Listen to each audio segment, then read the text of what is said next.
اتقوا ربكم الذي خلقكم من نفس واحدة وخلق منها زوجها وبث منهما رجالا كثيرا ونساء واتقوا الله الذي تساءلون به والأرحام إن الله كان عليكم رقيبا يا أيها الذين آمنوا اتقوا الله وقولوا قولا سديدا يصلح لكم أعمالكم ويغفر لكم ذنوبكم ومن يطع الله ورسوله فقد فاز فوزا عظيما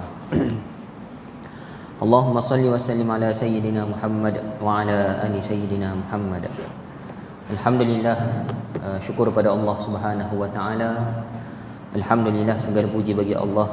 Allah kurniakan kita kesihatan, ditambah umur, diberikan masa lapang, kemudian diberi taufik hidayah, dapat solat berjemaah, beriktikaf sehingga masuknya waktu Isya. Alhamdulillah, di atas segala nikmat Allah kurniakan kepada kita. Jadi malam ni saya sambung pengajian daripada kitab Adab-adab dalam Islam. Ya, adab-adab dalam Islam. Jadi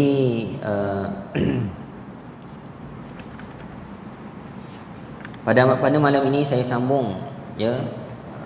Cuma saya pause sekejap, tangguh sekejap kitab yang saya ajar sebelum ini, tinggal satu bab lagi. Saya pindah sekejap pada kitab yang lain, iaitu masih lagi kitab adab, sambungan daripada tajuk Adab al-Ukhuwah fillah, ya, adab persaudaraan di dalam Islam. Jadi kita ni hidup bermasyarakat, umat Islam berhidup dalam keadaan bermasyarakat. Allah jadikan kita ni pelbagai bangsa, pelbagai keturunan, bahasa dan sebagainya, menunjukkan kekuasaan Allah Subhanahu wa taala yang sangat besar, yang sangat hebat, yang asalnya manusia ini daripada dua orang sahaja, Adam dan Hawa.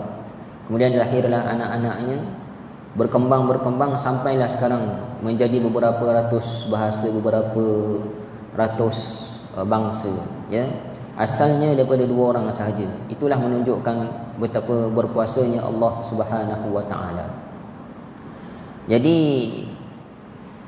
dalam Islam sangat menitik beratkan persaudaraan dalam Islam.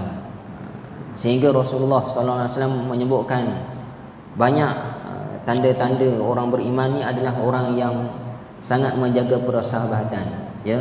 Kita tengok bagaimana sahabat Rasulullah sallallahu alaihi wasallam, dia sangat take care sama dia, sangat cakna kepada sesama orang muslim, sehingga mereka sanggup menyusah ataupun sanggup mengorbankan apa yang ada pada dirinya sendiri, ya. Contohnya ada 3 orang sahabat Nabi, dia ni semasa perang, saya terlupa nama 3 orang sahabat besar tersebut. Maka 3 orang ni cedera. Seorang ni pun katalah air, nak air. 3 ni nazak. Maka datanglah medik nak bagi air. Sampai dekat dia pun dengarlah kawan dia sebelah yang tengah jatuh juga. Dia kata nak air, dia kata bagi air kepada kawan aku sebelah. Maka medik tersebut pun bawa air kepada sebelah. Orang sebelah pun dengar pula orang yang ketiga kata nak air. Dia kata bagi kat dia, jangan bagi kat aku. Dia pun pergi pada orang ketiga, meninggal. Dia pun pusing balik kepada orang pertama pula meninggal. Dia pun pergi orang kedua pula meninggal. Ketiga-tiganya meninggal, ya. Meninggal kerana masing-masing masih lagi sangat cakna kepada saudara sesama muslim, ya. Satu hari semasa pemerintahan Muawiyah, ya, Muawiyah semasa menjadi khalifah, maka berlakulah pergaduhan antara puak Sayyidina Ali dengan puak Muawiyah lah, ya. Mereka tak bergaduh, tapi anak buah dia yang bergaduh. Para sahabat Nabi tidak ada pergaduhan, ya. Jadi Rom pun dapat tahu bahawa Islam ni dah bergaduh dalaman, ada pergaduhan dalaman. Maka kata Muawiyah, dia hantar surat, dia kata kami ni bergaduh anak beranak aja, bila-bila sahaja kami boleh berbaik semula, ya. Kemudian Rom pun hantarlah beberapa spy, nak tengok apa yang berlaku kepada umat Islam sangat hebat ni. Bila berperang menang, bila berperang menang. Apa yang menyebabkan mereka ni sangat hebat? Maka dia pun berlakon, dia spy, dia pun tengoklah. Dia kata, dia balik semula, dia kata satu malam kami duduk lama dekat kaum muslimin. Orang muslim ni malam-malam mereka bangun berqiyamul lail, bermunajat, berseorangan dengan Allah Subhanahu wa taala. Pada siang hari mereka bekerja bersungguh-sungguh, pada malam hari mereka berqiyamul lail. Mereka mengadu semua masalah dia kepada Tuhan mereka. Satu hari kami tengok ada seorang orang muslim di kalangan mereka ni terjatuh satu cawan ke dalam macam tasik lah, macam perigi kecil. Jatuh cawan waktu pagi, waktu subuh. Maka kami tengok macam tu, kawan dia yang muslim pun datang turun masuk dalam perigi. Masuk dalam perigi cari-cari, bila keluar tunjuk kosong, tak ada. Kemudian turun orang lain pula yang kedua. Semua turun, dia kata. Boleh kata seluruh yang berada kat situ, sang kawan-kawan dia semua turun untuk mencari cawan dia itu sahaja. Tak jumpa-jumpa juga. Maka kata dia kepada Raja Rom, dia kata, kalau begitulah kerana cawan pun mereka bekerja sama, turun dalam perigi mencari cawan, apatah lagi kalau berkenaan dengan darah, dengan hubungan keluarga. Itulah yang menyebabkan kita ni jadi lemah, kita orang muslim jadi kuat. Itulah yang diajar oleh Rasulullah sallallahu alaihi wasallam. Cuma sekarang orang Islam ni kurang kuat kerana mereka berpecah. Barat setelah menakluk, maka mereka pecahkan negara-negara Islam jadi beberapa pecahan. Asalnya umat Islam bermula daripada zaman Rasulullah, zaman para sahabat, zaman tabi'in, mereka semua bersatu padu. Kalau satu hilang cawan pun mereka bekerjasama cari. Apatah lagi kalau benda-benda besar berkaitan dengan kematian dan sebagainya. Jadi dalam Islam sangat menitikkan berbuat baik kepada saudara. Sabda Rasulullah sallallahu alaihi wasallam, al-mu'min kal bunyan, al-mu'min lil mu'min kal bunyan yashuddu ba'duhu ba'dha. Orang mukmin dengan orang mukmin yang lain seperti binaan. Mereka ni saling menguatkan antara satu sama lain. Kata Rasulullah sallallahu alaihi wasallam. Mereka saling menguatkan antara satu sama lain. Dalam hadis yang lain menyebutkan bahawa orang mukmin ni ibarat satu tubuh. Bila salah satu anggota badan sakit, maka semua anggotanya demam. Kata Rasulullah sallallahu alaihi wasallam, satu badan demam. Asalnya sakit kepala, tangan tak sakit, kaki tak sakit, perut tak sakit, tapi kerana kepala sakit, satu badan demam. Kata Rasulullah sallallahu alaihi wasallam. Itulah orang mukmin. Jadi benda ni kurang berlaku pada masa sekarang, Jadi inilah yang berlaku pada para sahabat Nabi sallallahu alaihi wasallam. Antara yang saya kongsi, saya sebut secara sepintas lalu, kata Rasulullah sallallahu alaihi wasallam, hakul muslim 'alal muslim sittun. Hak muslim ke atas muslim ni ada 6. Ila ma hunna ya Rasulullah. Sahabat tanya, apa dia wahai Rasulullah? Idza laqitahu sallim alaihi, bila kamu bertemu sesama kamu ucapkanlah salam. Wa idza da'aka fa'jibhu, bila kawan engkau ajak makan, penuhilah jemputan tersebut. Jadi ulama kata jemputan walimah wajib, jemputan makan biasa sunat. Jemputan walimah pun wajib kalau tidak ada halangan. Wa idza stansahaka fansah lahu, bila kawan engkau minta nasihat, bagilah nasihat. Wa idza atasa fahamidallah fashammithu, bila saudara engkau bersin dan lalu mengucapkan alhamdulillah, kamu tashmidlah, iaitu dengan ucapan yarhamukallah. Wa idza marida fa'udhu, bila kawan engkau sakit, pergilah ziarah. Wa idza mata fatba'hu, bila saudara engkau meninggal, iringilah jenazahnya ke kubur.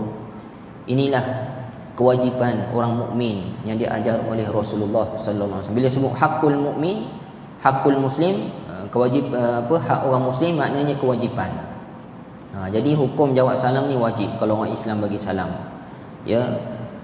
Bila minta nasihat, kita kena bagi nasihat. Bila bersin, dia sebut alhamdulillah, kita kena jawab yarhamukallah. Bila sakit, ziarah. Tapi sekarang ni musim PKP ni tersekat sikit ziarah, tapi semakin lama semakin longgar lah. Kalau kat hospital, mak saya baru boleh keluar kan, tak boleh ziarah, saudara mara tak boleh kena ziarah, seorang aja boleh ziarah. Kalau kat hospital tu pun waktu ziarah, habis masa kena turun. Kalau wad-wad tertentu, contoh wad 6C, 6 apa tak ingat lah, wad nak bedah dan selepas bedah, langsung tak boleh. Risau saya, ya waktu ziarah pun anak tak boleh ziarah, tak boleh ziarah. Nak hantar barang, letak barang kat troli, nanti guard buat naik atas, guard buat naik atas. Pandai-pandailah jururawat buat. Ya, sampai 2-3 hari dipindah wad lain, barulah boleh pergi ziarah seorang. Ya. Jadi bila ada saudara kita sakit, ziarahlah. Lebih lagi sekarang kalau ada sakit di rumah, ziarah. Wa idza mata fatma'hu, bila meninggal iringilah jenazahnya ke kubur.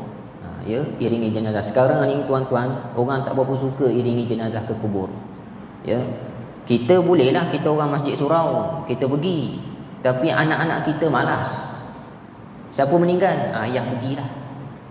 Jadi tuan-tuan, anak-anak lelaki kita lagi-lagi cuti, sesiapa meninggal, ajak dia pergi kubur. Biarlah dia tak kenal pun, kita bagi tahu ni siapa, pergi ke kubur, iringi jenazah. Ya, iringi jenazah, dengar talqin, nasihat daripada tuan imam dekat kubur tersebut. Ya. Sebab akhir zaman, orang makin lama makin jauh pada Islam, makin renggang hubungan sesama kaum muslimin. Benda-benda sunat macam ni lah, ziarah orang sakit, iringi jenazah ke kubur, orang tak berapa nak suka, lagi-lagi anak muda. Jadi kita kena ajar, kita kena ajak dia tuan-tuan, paksa sikit. Ya. Masa kecil-kecil, bukan masa kecil lah, masa kita boleh paksa, kita paksa. Masa remaja, bila dia dah bekerja, dia dah sibuk, kita tak boleh nak paksa sangat. Jadi masa sekarang yang masa kita boleh, kita ajaklah anak-anak kita iringi jenazah ke kubur. Itu kerana suruhan Rasulullah sallallahu alaihi wasallam. Kemudian yang seterusnya, bersama-sama merasa kesedihan, bersama-sama merasa gembira. Orang mukmin, kalau sahabat kita ni sedih macam mana, berlaku benda yang menyedihkan dalam hidup dia, kita kena bersama-sama merasa sedih dengan cara kita ucap takziah. Kita tolong dia. Ya, contoh ada kematian, kita bagi kat dia, sabarlah mat, yang hidup pasti akan mati, insya-Allah Allah akan balas ganjaran. Kita nasihat elok-elok. Ya, bersama-sama merasa kesedihan. Janganlah bila sahabat kita, saudara kita sedih, kita buat gembira, tak boleh. Ya, contohnya, sebab saya biasa talqin jenazah kan. Pernah masa urus jenazah tanam ni, driver van ni ketawa-ketawa. Ustaz, apa khabar Ustaz? Oh, datangnya kakak. Gelak-gelak dekat kubur. Dibuat lawak-lawak pula dekat kubur. Orang tengah urus jenazah ni, keluarga dia tengah bersedih. Kan, tengah sedih sebab mak dia meninggal, ayah dia meninggal, tapi belah sini dia buat lawak-lawak. Tak boleh tuan-tuan. Kita kena sensitif. Kita kena raikan kesedihan kaum muslimin. Ya. Saya tak buat apa-apa Ustaz, saya bukan kacau dia, kita sama-sama kita je gelak-gelak. Tak boleh tuan-tuan. Dalam Islam, sesiapa orang mukmin yang bersedih, kita kena sama-sama bersedih dengan cara mengucapkan sabar, meraihkan dia, tolong dia dan sebagainya. Dan bersama-sama merasa kegembiraan. Ya, kalau saudara kita gembira, kita ucapkan tahniah. Dia gembira, contohnya dia dapat anak, kita pun ucap tahniah. Kita pergi ziarah rumah dia, kita bawa hadiah. Bila kita bawa hadiah, tuan rumah akan rasa seronok. Seolah kita bagi hadiah ke baby tersebut. Ya, dia rasa seronok. Itu maksudnya kita bersama-sama merasa kegembiraan. Jangan kita ziarah tak bawa apa-apa, dia pula buat item kat kita. Dia dah lah susah baru lepas beranak, belanja dia pula belanja kita makan. Jadi kita kena bersama-sama merasa kegembiraan. Kalau saudara semuslim kita, dia ni gembira sebab dapat menantu, anak dah kahwin dah, ya, buat majlis, dia pun jemput kita pergi majlis dia, Bangi Golf Resort. Ini famous lah kat sini kan. Contoh, kita pun pergi, tema dia apa? Baju Melayu, dia kata. Kita meraihkanlah dia, kita pun pakai baju Melayu. Ya, Sebab nak meraihkan kegembiraan, padahal nak pergi makan tuan-tuan, tak perlu pakai baju Melayu, pakailah baju apa-apa pun, jubah boleh, baju kot boleh, tapi sebab kita nak ambil hati dia, nak meraihkan kegembiraan dia. Itulah sekalinya waktu dia nak nikah anak dia, dia nak bergambar dengan baju Melayu kawan-kawan, kita pun pakai baju Melayu, kita meraihkan dia. Itu sebenarnya kita telah mengikut sunnah Nabi sallallahu alaihi wasallam, meraihkan situasi kegembiraan saudara sesama, kawan-kawan kita. Melainkan kalau kita ni orang susah, tak ada baju Melayu, bolehlah, ya. Ini contoh-contoh. Rasulullah sallallahu alaihi wasallam pun dia banyak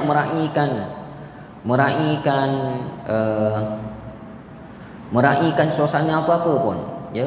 Kalaulah waktu perang, waktu berperang, Rasulullah akan memakai baju perang yang paling mahal. Walaupun Rasulullah ni ada masa dia miskin, tapi dia pakai baju perang yang paling mahal, yang paling berkualiti, ya.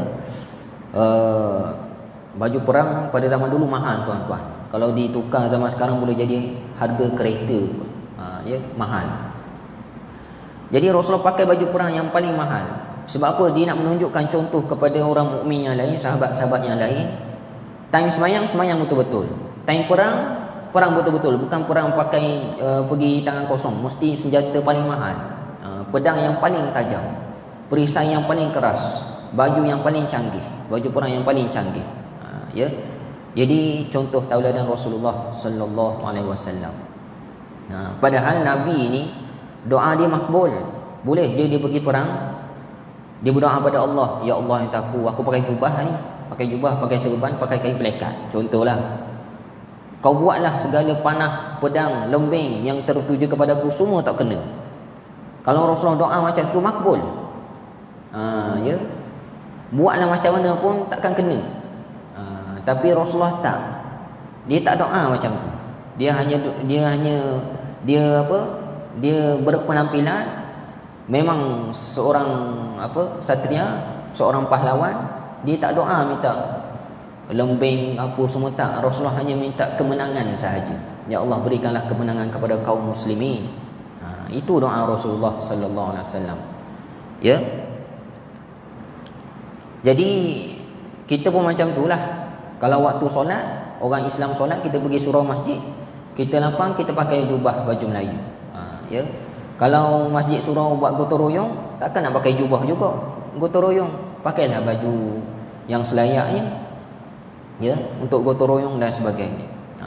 Kalau pergi jalan raya, kau naik motor, pakailah helmet. Itu peraturan, ya. Peraturan pun sunnah Nabi sallallahu alaihi wasallam. Saya pakai serban. Tidak ada pun orang aksiden pakai serban. Inilah kelebihan serban. Tidak tuan-tuan, Rasulullah berperang pun pakai helmet. Jadi kita pun jalan raya waktu tersebut, pakailah helmet untuk keselamatan.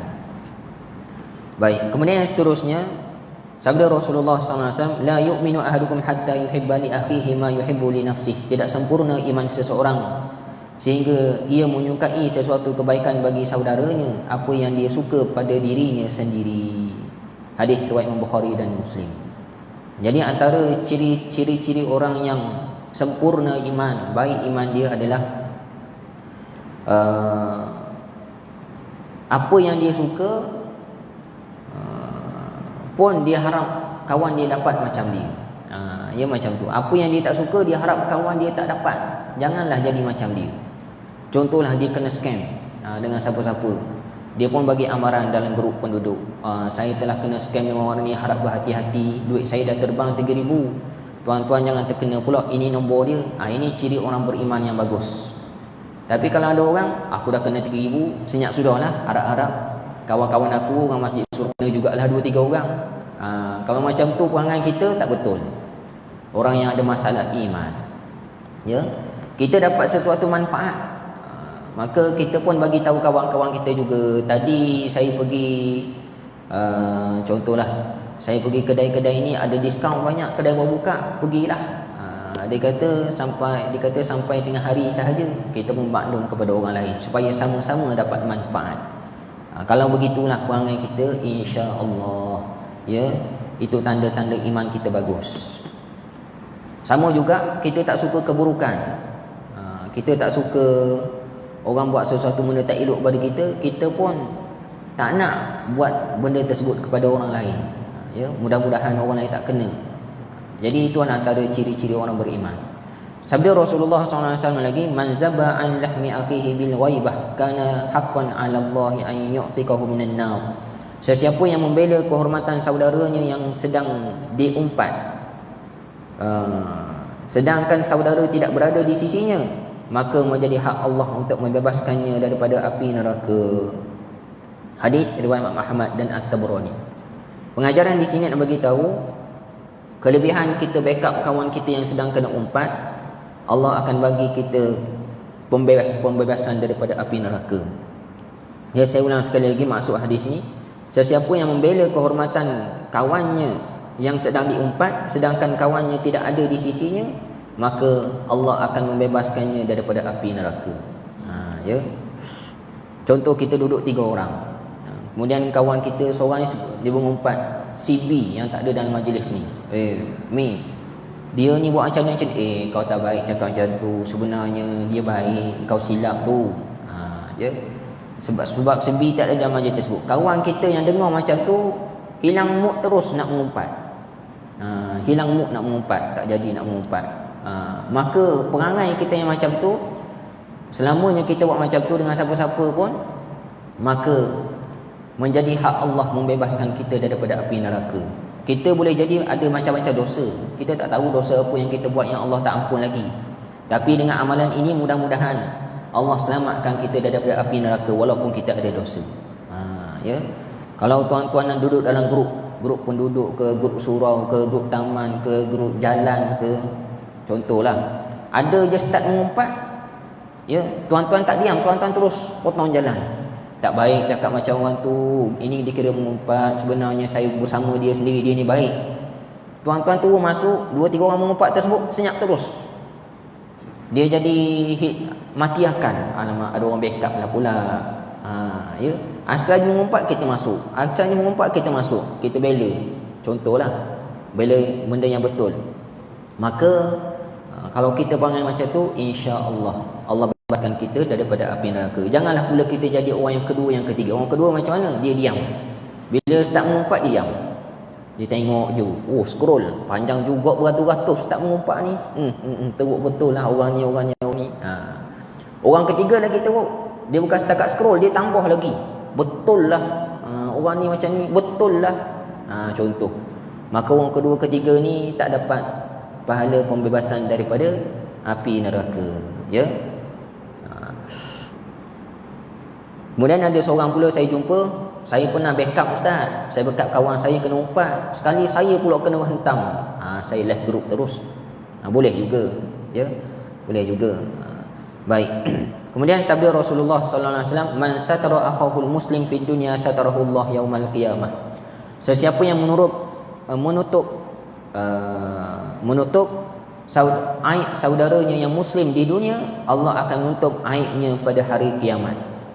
Ini satu perangai orang muslim yang sangat bagus, menutup aib, ya. Hadis riwayat Imam Ahmad. Menutup aib ni maksudnya tak bagi tahu orang lain, senyap-senyap. Ya. Satu, menutup aib, kita tak bagi tahu aib saudara kita. Satu lagi, menutup aib adalah kita tak share berita-berita buruk sesiapa sahaja, kita tak copy paste dalam grup lain. Contoh kan, kita tak copy paste, kita tak share. Baru-baru ni kes apa saya lupa dah, yang viral sekejap. Orang mencuri dekat surau. Orang mencuri dekat surau, lepas tu Tok Imam tu mandikan. Tuan-tuan perasan tak? Kan viral tu. Saya senyap je. Tok Imam mandikan, orang hentam Tok Imam tu. Hentam. Saya pun senyap. Orang hentam pun saya senyap. Orang mandi, Tok Imam mandikan pun saya senyap. Mula ramai juga ustaz-ustaz kata kau Tok Imam ni, apalah Tok Imam patut buat macam ni. Orang hentam. Lama sikit barulah keluar lagi yang baru. Rupanya dia mencuri tu, atuk dia bagi tahulah. Atuk budak tu kata, atuk tu memang dah dapat bantuan daripada masjid tu, cuma cucu dia menipu. Cucu dia memang suka minta bantuan, maknanya suka mencuri untuk beli dadah. untuk beli barang. Jadi dia pandai tipu orang ramai, tipu netizen semua. Dia nak beli ubat atuk dia. Sebenarnya atuk dia dah ada ubat dah. Dah ada dah peruntukan ubat daripada zakat, daripada siapa. Saja cucu dia buat-buat cerita. Contoh macam tu. Jadi cerita pertama tu kita jangan share. Itu kalau cerita share tu yang mula-mula imam mandikan. Kita tengok, wow, ni menarik punya cerita. Kita pun share dalam grup tu, share dalam tu. Itu maksudnya kita menyebarkan aib saudara kita. Tok imam tu saudara kita semuslim. Kita tak tahu kisah sebenar, kita dah share dah. Senyap sudah, tak payah buat apa-apa.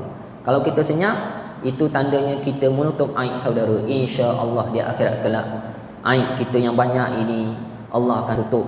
Ya, Nabi tak tahu, mudah-mudahan saudara kita tak tahulah sekali, Allah ampunkan dosa kita. Ya. Jadi jangan mudah kita tekan share apa-apa pun kita selagi belum kita tahu sahih tak sahih. Ataupun kita dah tahu dah mana sahih tak sahih, kita tengok apa manfaat kalau bagi tahu orang kalau share. Nak seronok-seronok, nak suruh orang sedar, kalau rasa tak ada manfaat, senyap sudah. Ya. Baik.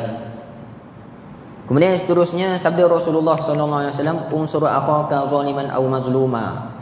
Tolonglah saudara engkau yang zalim ataupun yang dizalimi. Kila, sahabat bertanya, kaifa ansurhu zaliman?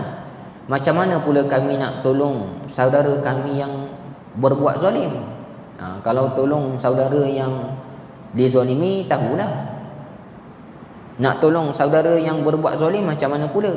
Sahabat tanya kepada Rasulullah sallallahu alaihi wasallam. Qala, jawab Nabi sallallahu alaihi wasallam, tahjuzhu 'ani zulmi fa inna zalika nasruhu.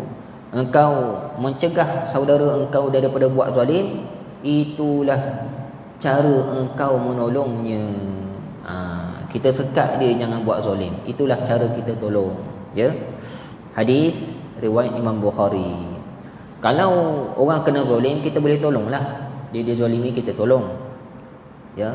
Tapi orang yang menzalimi orang lain, contoh menzalimi orang lain, tipu duit orang lain, pukul anak, jiran kita dera anak, itu menzalimi anak dia lah. Jiran kita pukul isteri dia, sekali isteri dia jemur baju, bini kita tengok merah-merah di badan. Ya, kita dah tahu dah suami ni jenis menzalimi, zalim kepada anak dan isteri. Macam mana kita nak tolong saudara kita tersebut? Kita cegah dia daripada berbuat zalim. Caranya macam mana? Sabda Rasulullah sallallahu alaihi wasallam, man ra'a minkum munkaran falyughayyir biyadihi. Siapa yang melihat kemungkaran, cegahlah dengan tangan. Fa illam yastati fa bil lisani. Kalau tak mampu cegah dengan tangan, cegah dengan lidah. Fa illam yastati fa bi qalbi. Kalau tak mampu cegah dengan lidah, cegahlah dengan hati. Ya. Dalam kes tadilah, kes suami yang zalim tadi, cegah dengan tangan macam mana? Cegah dengan tangan, kalau kita polis, kita boleh buat tindakan lah. Tapi kita bukan polis, kita bukan pihak berkuasa, kita cegah dengan lisan. Kita bagi nasihat. Kita bagi nasihat, tak makan nasihat, kita pun buat report. Suruh bini dia buat report. Bini takut buat report sebab kena ugut.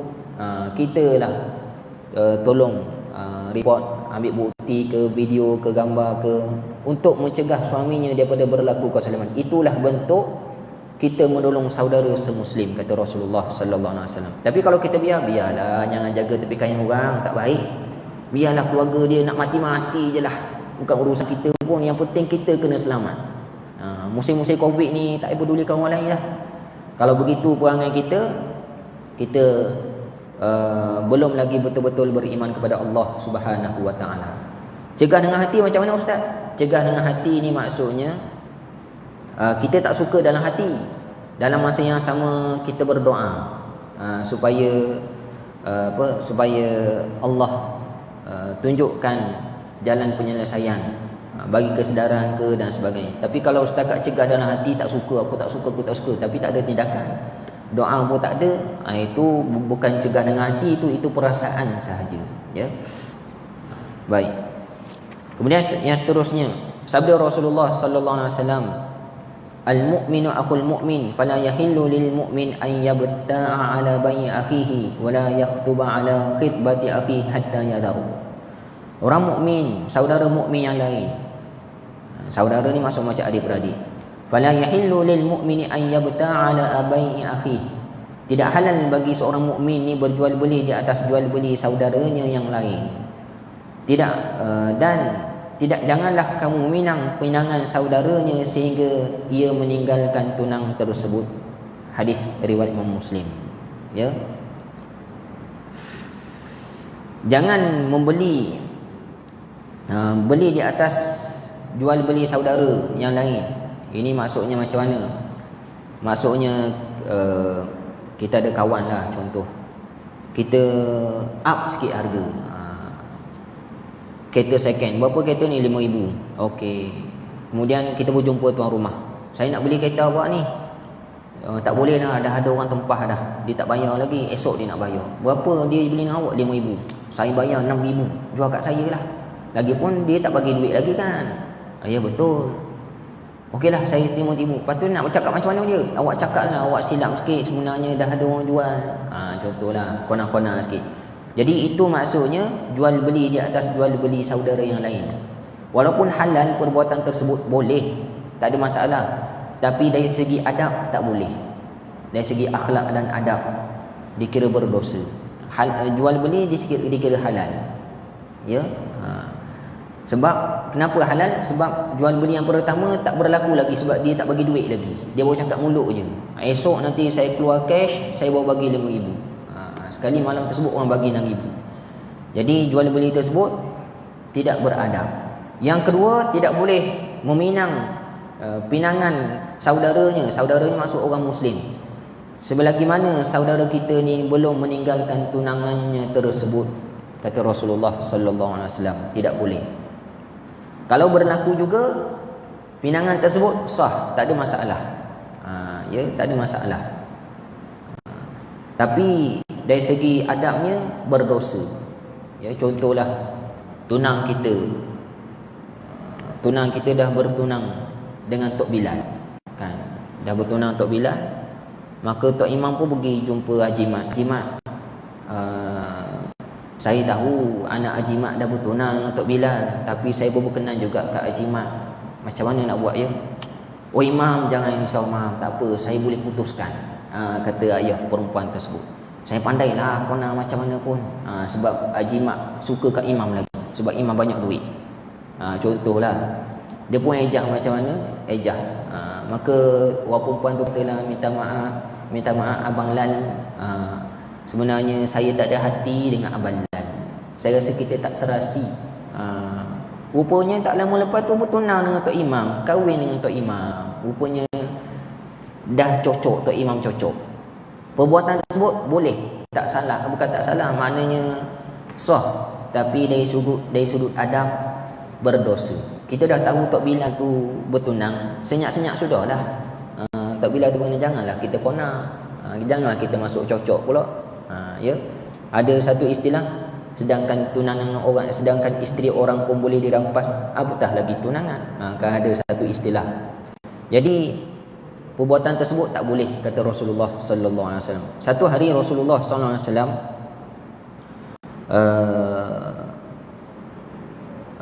saya terlupa seorang wanita tersebut nama apa.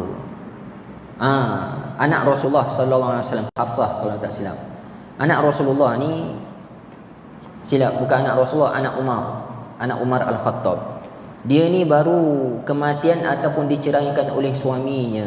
Suami kepada anak Saidina Umar. Ya. Hafsah kalau tak silap saya. Diceraikan ataupun meninggal sebab suami dia ni musyrik. Sedangkan Saidina Umar dan anak-anaknya semuanya muslim belaka. Maka bila dah cerai, Umar pun jumpa Uthman Al-Khattab. Wahai Uthman, anak aku ni dah habis iddah. Aku bercadang nak kahwinkan anak aku dengan engkau. Apa pandangan engkau? Tanya Umar Al-Khattab. Dan anak Saidina Umar ni terkenal dengan cantik, dengan cerdiknya dan bangsawan. Umar ni orang kaya dan orang tokoh. orang hebat lah, macam datuk-datuk, geng datuk kan, orang kenamaan. Jadi dia pun nak cari orang hebat jugalah daripada orang golongan Islam. Siapa yang hebat? Uthman. Uthman ni dah lah kaya, bangsawan juga. Kalau Abu Bakar tinggi sikit tak boleh, sebab dia lagi tua. Uthman sesuai. Jadi Uthman, aku rasa aku nak kahwinkan anak aku dengan kau, apa pandangan kau? Uthman berkatalah, wahai Umar, nanti aku fikir, nanti aku akan bagi jawapan. Terkejut Umar. Biasa Uthman tak perangai macam ni. Ini tawaran keemasan.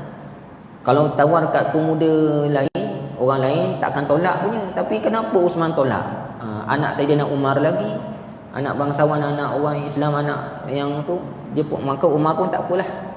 Hari ke hari, hari demi hari, Uthman masih menyenyapkan diri, diam, tak bagi jawapan.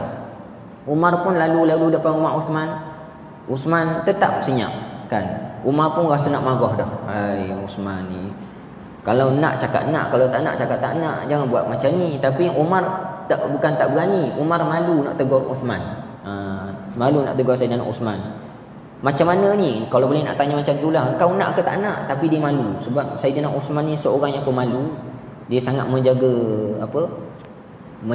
tata tertib dia. Jadi Saidina Umar yang garang pun jadi malu dengan Saidina Uthman. Kenapa? Tapi dalam hati marah. Cakaplah nak tak nak, sudah, jangan buat aku keliru macam ni.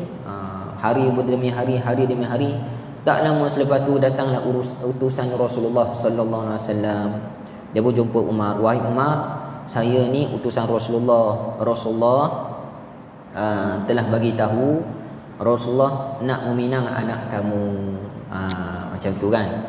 Maka barulah lepas tu berlakulah perkahwinan antara Rasulullah dengan anak Saidina Umar. Lepas tu Uthman pun datang. Wahai Umar, ya, kamu tahu tak kenapa baru-baru ni aku senyap tak bagi tahu keputusan pasal tawaran kamu tersebut? Tak tahu. Sebenarnya semasa anak kamu ni dalam iddah, aku mendengar Rasulullah bercakap. Rasulullah kata macam ni, anak Umar ni, Hafsah ni lawa juga orangnya. Rasulullah hanya menyebut macam tu je. Dari perkataan itu aku dah nampak dah Rasulullah nak kepada anak kamu, wahai Umar. Jadi kalau Rasulullah tak sebut macam tu, tawaran kau tu aku dah terima dah awal-awal. Tapi kerana Rasulullah sebut macam tu, aku dah faham Rasulullah nak anak kamu, jadi aku diam. Aku tak nak potong jalan, tak nak potong line lah, maksud macam tu lah. Sesuai dengan hadis Rasulullah SAW. Jadi kata Rasulullah, jangan meminang tunangan orang lain sebelum meninggalkan tunang tersebut, kata Rasulullah SAW. Ini pun boleh jadi kepada benda-benda barang-barang, tuan-tuan. Barang-barang kan, macam-macam lah. Kawan kita nak dah benda ni, tapi kita pergi, kita grab dulu. Aku dulu, siapa suruh kau lambat? Contoh macam tu lah ya. Jadi sifat orang mukmin, dia akan mementingkan saudaranya yang lain. Kemudian seterusnya Rasulullah sallallahu alaihi wasallam, Muslim, aku Muslim, orang Islam saudara orang Islam, tidak. Khianat ni pun maksudnya adalah tidak boleh bocor rahsia. Kawan kita ada beberapa rahsia, kita pun bagi. La yakzibu wa la yazulu. Khianatlah lebih kurang macam tu. Wala yakhzuluhu kullu muslim ala muslim haram. Setiap orang Islam dengan apa yang haram, irduhu, maruahnya, katanya, wadamunya. At-taqwa hahuna, kata Rasulullah, takwa itu di sini. Wa asyara ila, Nabi pun menunjukkan kepada hatinya, bihasbi mri'in minasyarri an yahkira aqul muslim. Cukuplah seseorang ini dikatakan buruk jika dia meremehkan saudaranya, sallallahu alaihi wasallam. Ya, pengajaran di sini kita meremehkan muslim. Rasulullah, cukuplah seseorang ni dikatakan orang jahat, buruklah, buruk ni jahatlah. Syarri ni jahat. Cukuplah seseorang jahat kalau dia meremehkan saudaranya yang muslim. saudaranya yang muslim. Meremehkan ni macam mana? Kalau orang Terengganu kata nyenyeh. Kan. Ni kata perli. Eleh kau ni nampak yang macam tu. Perli. Tersebut suatu nampak kau happy. Sebenarnya dalam Islam kata Rasulullah, dalam mengikut hadis Rasulullah, katakan jahat, syar, kalau dia merendahkan saudaranya yang lain. Jadi perangai memerli orang sebenarnya perangai di sisi Rasulullah, perangai orang jahat, orang Islam yang jahat, tak baik. Ya. Jadi benda itulah yang banyak berlaku. Lagi-lagi rancangan Maharaja Lawak ke apa semua tu, mesti ada slot-slot perbualan-perbualan memerli kawan. Memerli kawan tu maksudnya meremehkan. Diketahui cakap macam botak. Tak boleh. Gemuk. Dia ada nak sebut benda-benda anggota badan ke, botak ke, gemuk ke, kurang cerdik ke, cakap pelak ke, dia akan cari poin-poin nak meremehkan saudaranya di sisi tu jahat. Jadi saya sebut ni nasihat kepada ingatan untuk diri saya dan tuan-tuan sekali, janganlah sesekali kita memerli saudara kita, adik anak-anak kita, saudara kawan-kawan rapat macam mana pun, kami macam mana pun suka bergurau, jangan memerli. Ya, perli itu salah satu perbuatan meremehkan saudara kita. Ya, kata Rasulullah orang jahat. Baik.